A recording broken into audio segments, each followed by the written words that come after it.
Welcome to this video, which is part of a series on an introduction to functional programming using Scheme. The presentations were created by Professor Mark Kovatsa at the University of Greenwich, and there is extra material provided by Dr. Yasmin Arafa, Professor Cornelia Boldareff and Dr. Ralph Bartel.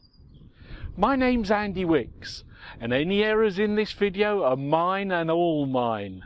So let's get going. Welcome to this, the first in a series of videos on how to use functional programming in Python. But before we get there, let's have a quick overview of programming paradigms.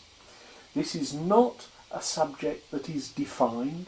There is no specific list that you have to learn.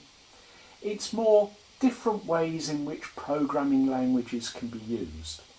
And what's worse is that although programming languages will appear in specific columns here, they can actually be used in several columns.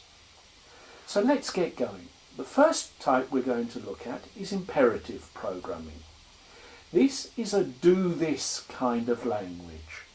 It has basic loops, it has basic conditions, and a restricted set of commands.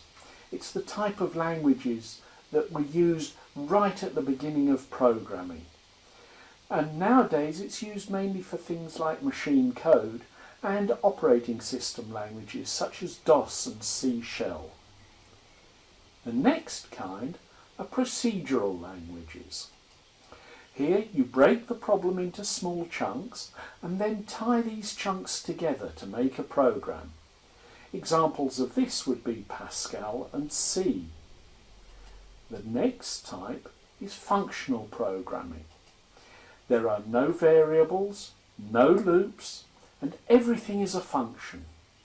Functions can contain calls to other functions, so you can daisy chain the logic together by linking the different functions to each other. Languages that use this type of methodology are Lisp and Scheme.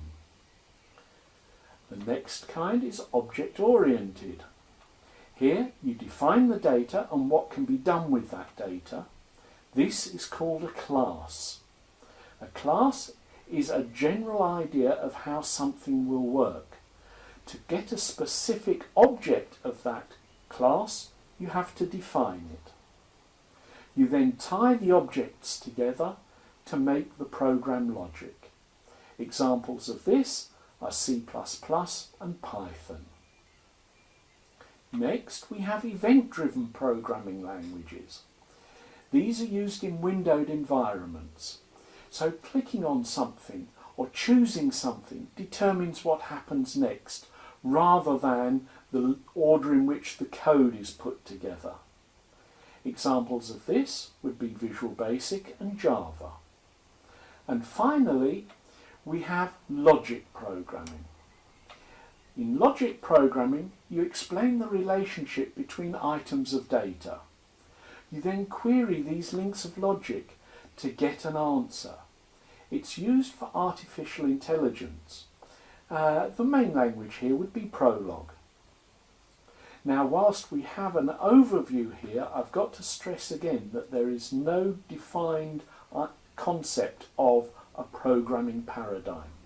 It's fluid and you'll see different definitions in different places.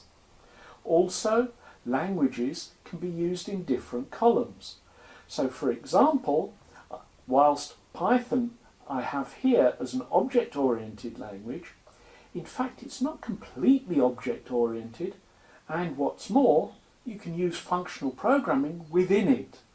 And that's what the rest of this series will look at.